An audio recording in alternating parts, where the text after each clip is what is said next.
Student, please subscribe my channel and push bell icon. By this, give respect to your Jai sir.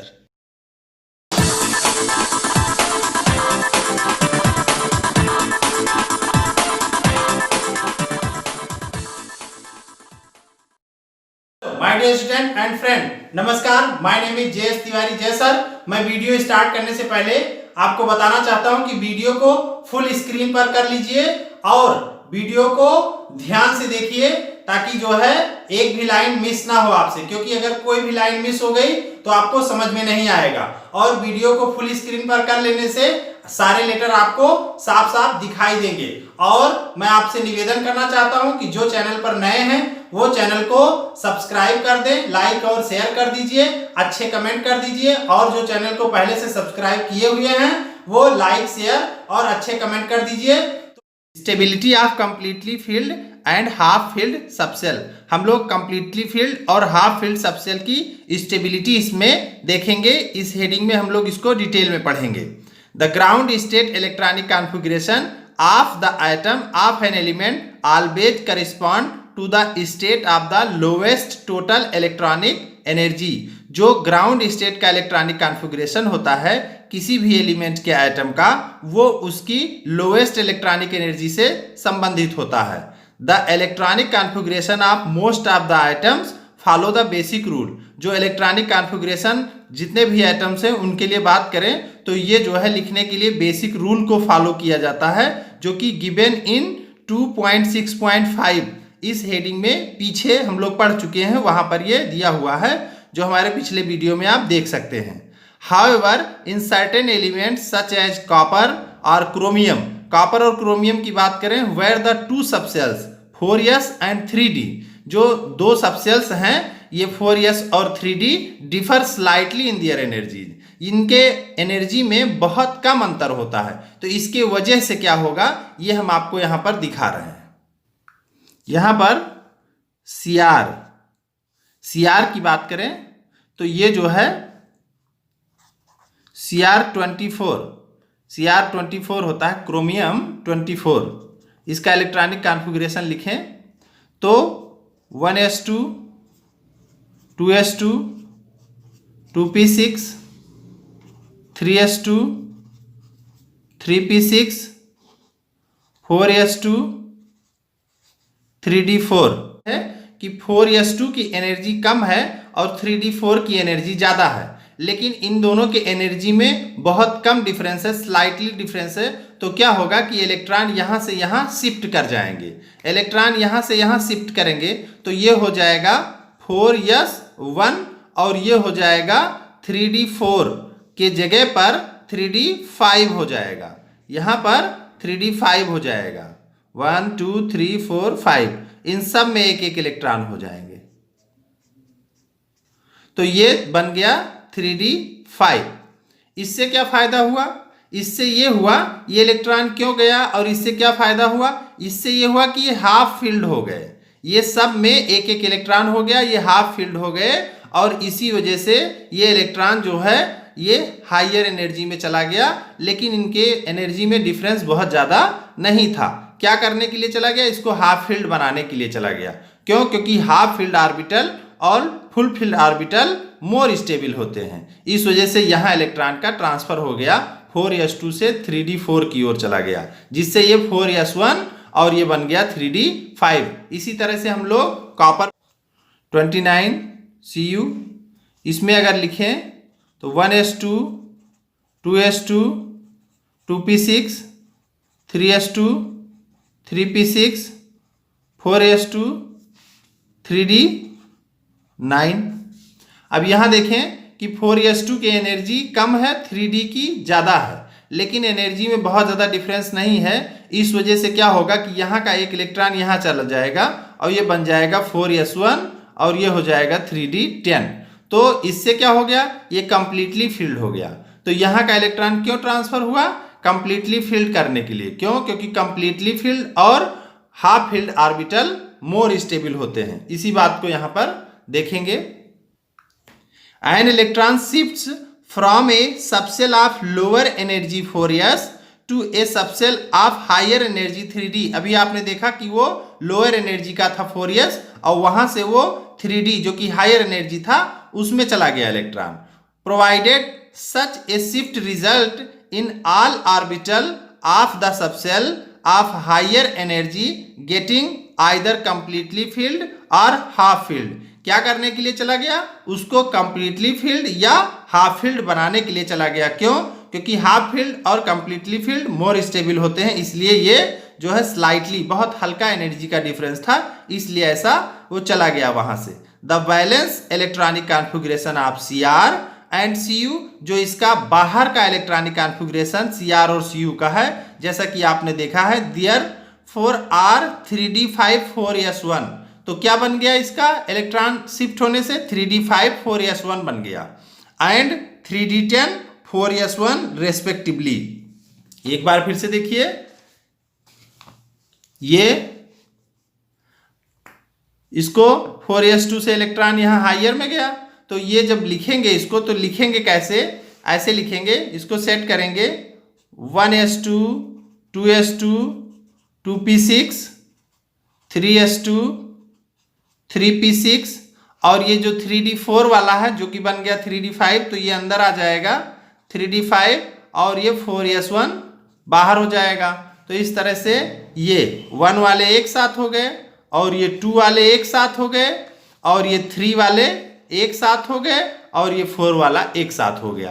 तो इस तरह से outer electronic configuration इसका किस तरह से बन रहा है? ये लास्ट में 4s1 आ रहा है और यहाँ 3d5 आ रहा है।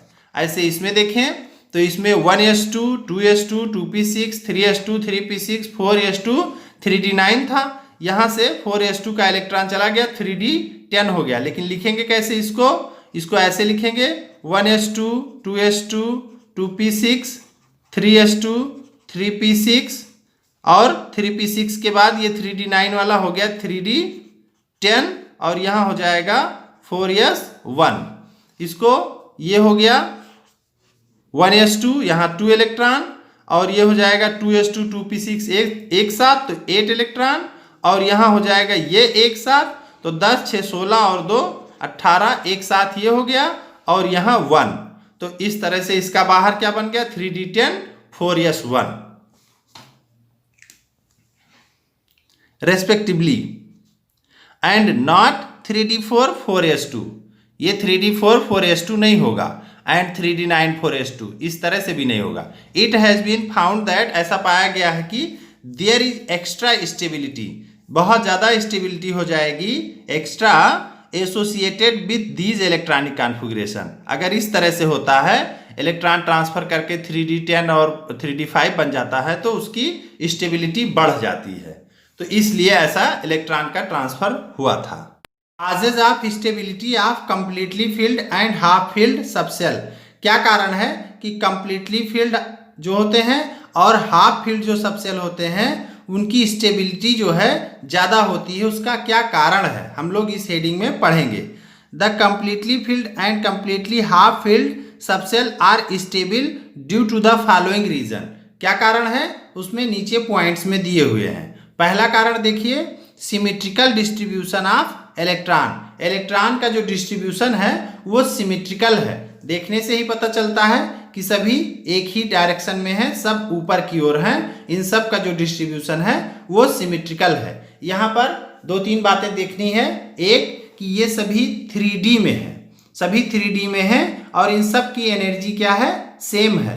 ये डिजनरेट ऑर्बिटल्स हैं, सबकी एनर्जी सेम है, सभी 3D में है। लेकिन यहाँ पर एक चीज़ देखना है कि जो d ऑर्बिटल होते हैं उनकी जो अरेंजमेंट होती है वो 5 तरीके से, जैसे dxy dyz dzx dx square Y square dz square, तो ये अलग अलग तो ऑर्बिटल होते हैं। तो इन सब की व्यवस्था क्या है, स्पेशियल अरेंजमेंट क्या है, सबका अलग अलग है, ठीक है। लेकिन इनके बीच में एक एक इलेक्ट्रॉन देखिए कम है, माने इसमें सब में सिंगल सिंगल ही है, तो एक एक इलेक्ट्रॉन क्या है? कम है। तो इनका जो अरेंजमेंट है वो इस तरह से है और इनके बीच में रिपल्सन भी नहीं लग रहा है जबरदस्त। रिपल्सन लगने से इनकी एनर्जी बढ़ जाती, तो एनर्जी बढ़ जाती तो यहाँ पर तो हमें एनर्जी घटाना है क्योंकि स्टेबिलिटी बढ़ाना है। तो ये जो है सेम तरीके से इस तरह से हैं और इनके बीच में इलेक्ट्रॉन में रिपल्सन नहीं है, जिसलिए इनकी एनर्जी क्या है? कम है यहाँ पर और एनर्जी कम तो स्टेबिलिटी ज़्यादा। अच्छा, और देखने वाली बात है कि यहाँ पर जो है इनके पहले के इलेक्ट्रॉन इनके ऊपर शील्डिंग या स्क्रीनिंग नहीं दिखा पाते हैं। तो जब शील्डिंग या स्क्रीनिंग कम हो जाती है तो जिसके वजह से ये क्या होते हैं, न्यूक्लियस के द्वारा अंदर की ओर खींच लिए जाते हैं। जब न्यूक्लियस के द्वारा अंदर की ओर खींच लिए जाएंगे तो ये जो है कम एनर्जी वाले हो जाएंगे और ज़्यादा स्टेबिलिटी वाले हो जाएंगे। यही चीज़ यहाँ पर लिखा हुआ है। देखिए, symmetrical distribution of electrons, it is well known that symmetry leads to stability. Symmetry की वजह से क्या आती है, स्टेबिलिटी आती है। द कंप्लीटली फिल्ड और half filled subshell have symmetrical distribution of electron in them. जो कंप्लीटली फिल्ड होते हैं या जो है हाफ फील्ड होते हैं उनमें डिस्ट्रीब्यूशन जो होता है वो सिमेट्रिकल होता है ऑफ इलेक्ट्रॉन का in them and are therefore more stable, और ये बहुत ज़्यादा स्टेबल हो जाते हैं। Electrons in the same subshell here 3D have equal energy. इन सब की एनर्जी क्या है, इक्वल है। Okay, but different spatial distribution, लेकिन इनका जो डिस्ट्रीब्यूशन है वो सबका अलग अलग है। कोई एक्स एक्सिस पर है, कोई वाई एक्सिस पर है, इसलिए सबका डिस्ट्रीब्यूशन अलग अलग तरीके से है। Consequently their shielding of one and other is relatively small. इनकी शील्डिंग भी एक दूसरे से क्या है, कम है। And the electron are more strongly attracted by the nucleus, और अट्रैक्ट कर लिए जाएंगे न्यूक्लियस के द्वारा। सेकेंड इसमें देखेंगे एक्सचेंज एनर्जी। एक्सचेंज एनर्जी से क्या प्रभाव पड़ेगा, the stabilizing effect arises whenever two or more electrons with the same spin are present in the degenerate orbitals of a subcell। यहाँ पर आप देखेंगे कि स्टेबलाइजिंग इफेक्ट कैसे आता है, arises whenever two or more electron with same spin, दो या दो से अधिक इलेक्ट्रॉन सेम स्पिन वाले are present in the degenerate orbital. अगर डिजेनरेट ऑर्बिटल में दो या दो से अधिक सेम स्पिन वाले हों तो क्या होगा, these electron tend to exchange their position. तो ये इलेक्ट्रॉन क्या कर सकते हैं, अपनी पोजीशन एक्सचेंज करेंगे। एंड द एनर्जी रिलीज, ऐसा करने से इनकी एनर्जी निकल जाएगी। Due to this exchange is called exchange energy. तो इस तरह से इस एक्सचेंज की वजह से जो एनर्जी इनकी रिलीज हुई उसे एक्सचेंज एनर्जी बोलेंगे। The number of exchange that can take place is maximum. जो नंबर आप देखेंगे एक्सचेंज वाले is maximum when the subshell is either half filled और कंप्लीटली फील्ड। तो इस तरह से हाफ फील्ड और कंप्लीटली फील्ड में ये एक्सचेंज जो है ज़्यादा होता है। As a result the exchange energy is maximum. तो इस तरह से यहाँ पर एक्सचेंज एनर्जी मैक्सिमम हो जाएगी and so is the stability, और स्टेबिलिटी हो जाएगी इससे ज़्यादा। तो यहाँ पर ये देखिए कैसे हो रहा है, इस फिगर में देखिए 1 2 3 4 5 5 इलेक्ट्रॉन है। यहाँ से इलेक्ट्रॉन यहाँ गया, यहाँ गया, यहाँ गया, यहाँ गया, या ये सब यहाँ आए। तो टोटल एक्सचेंज यहाँ कितना हो सकता है, 1 2 3 4 एक्सचेंज बाई 1 इलेक्ट्रॉन। तो एक इलेक्ट्रॉन के द्वारा यहाँ 4 एक्सचेंज हो सकता है। दूसरे फिगर में देखिए, यहाँ पर यहाँ से इलेक्ट्रॉन यहाँ गया, यहाँ गया, यहाँ गया, या ये लोग यहाँ आए। तो यहाँ कितना एक्सचेंज हो गया, यहाँ पर 1 2 3 एक्सचेंज हो गया बाई 2 इलेक्ट्रॉन। फिर उसके बाद अगले फिगर में देखिए, यहाँ पर यहाँ वाला इलेक्ट्रॉन यहाँ गया, यहाँ गया, तो यहाँ पर 2 एक्सचेंज हो रहा है। कितने के द्वारा, 3 इलेक्ट्रॉन के द्वारा। ऐसे यहाँ की बात करें तो यहाँ पर जो है आप देखेंगे कि इलेक्ट्रॉन यहाँ से यहाँ गया या यहाँ से यहाँ आया, तो यहाँ पर 1 एक्सचेंज हो रहा है बाई 4 इलेक्ट्रॉन। तो possible exchange for a D5 configuration. You may note that the exchange energy is at the basis of Hund's rule that electrons which enter orbital of equal energy have parallel spin.